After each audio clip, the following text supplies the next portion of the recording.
Hello students, today we will discuss the unit 2, that is CPU scheduling. Scheduling is nothing but it is the organization of different processes. CPU scheduling is nothing but organization of different processes in central processing unit, which is called as CPU scheduling. Introduction. CPU scheduling is a process which allows one process to use the CPU while the execution of another process is on hold due to unavailability of any resource like IO, etc., thereby making full use of CPU. Any process which is there in the CPU must processed in given time. There should not be any waiting time, but in between, whenever a process is started, IO devices will come in between. Therefore, full utilization of CPU is needed. The aim of CPU scheduling is to make the system efficient, fast, and fair. Whenever the CPU becomes idle, the operating system must select one of the processes in the ready queue to be executed. CPU always will not be, it should be working, therefore it should not be idle. If it is idle, the operating system must select the next process which is there in the ready queue to be executed. The selection process is carried out by the short-term scheduler.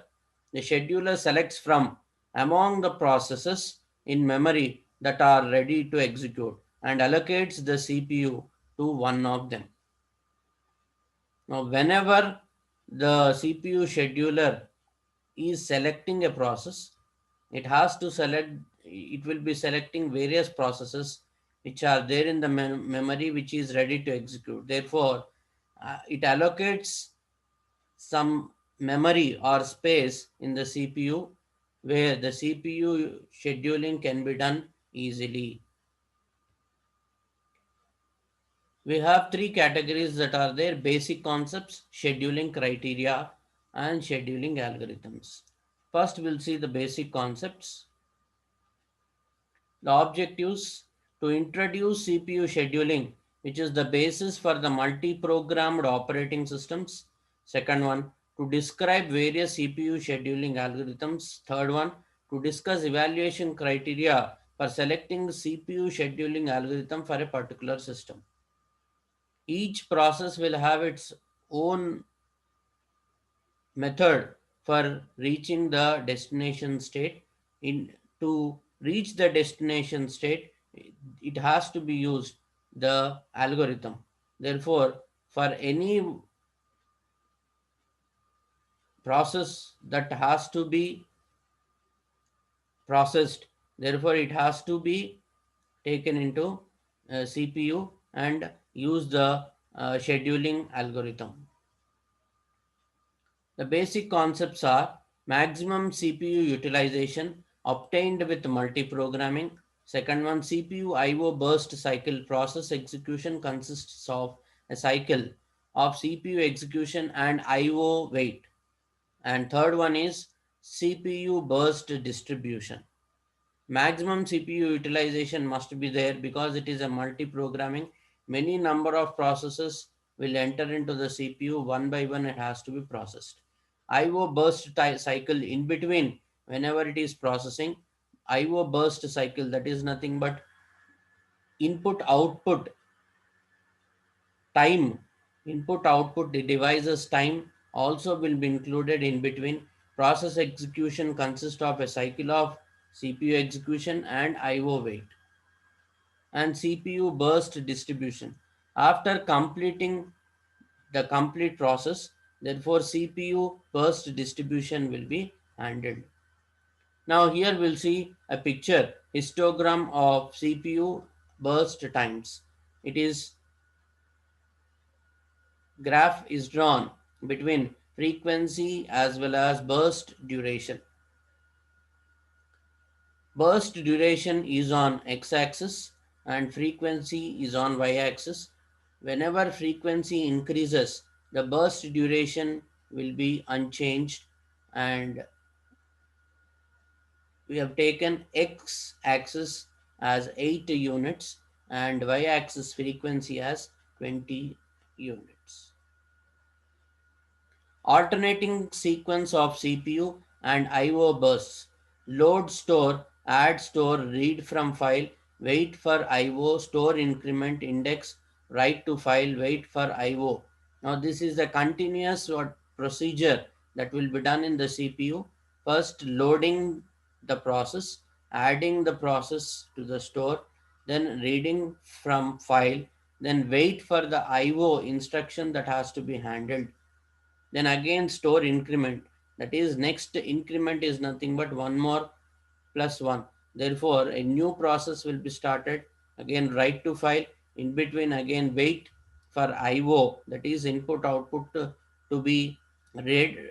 Load, again, it loads the process, adds the process, then again read from the file. Now, this continuous CPU burst and IO burst will be continued as the number of process will increase and it will be in a queue. CPU scheduler. It selects from among the processes in memory that are ready to execute and allocates the CPU to one of them.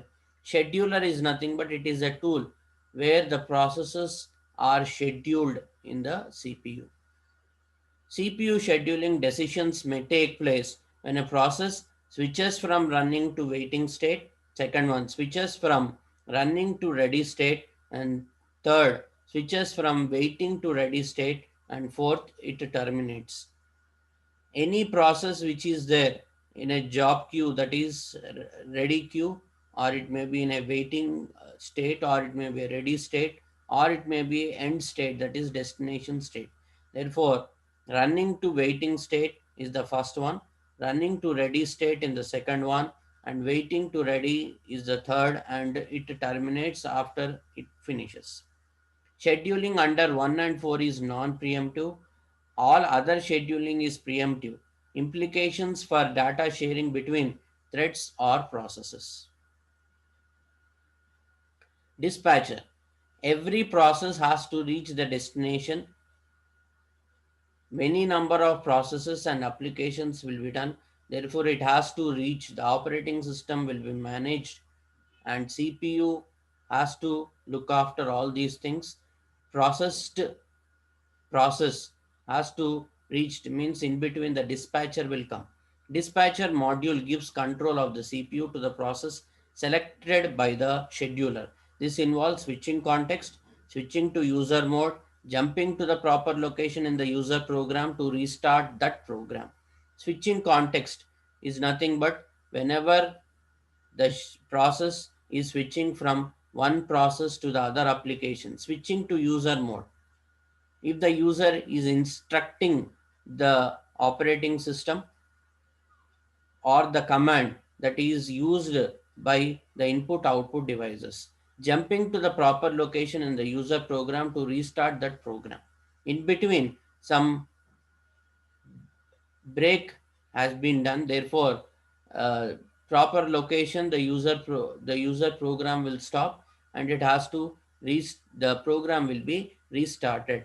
Dispatch latency, time it takes for the dispatcher to stop one process and start another running. A time will be there where one process will stop and other process will start in between. Scheduling criteria. These are the important points in scheduling criteria. For any process or the application to be organized, there is some rules and regulations or a criteria is designed. For scheduling the processes in CPU, we have these what are the criteria.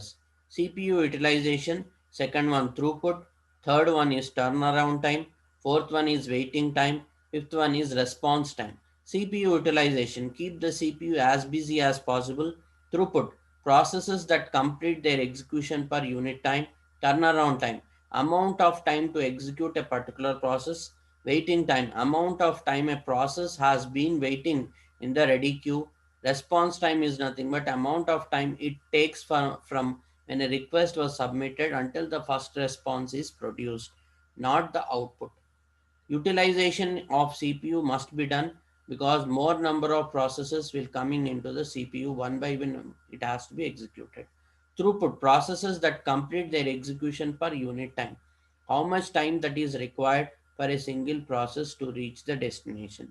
Turnaround time, amount of time to execute a particular process. A process is there, it started and it ends. Whatever be the time in between, that is start to end, is called as turnaround time.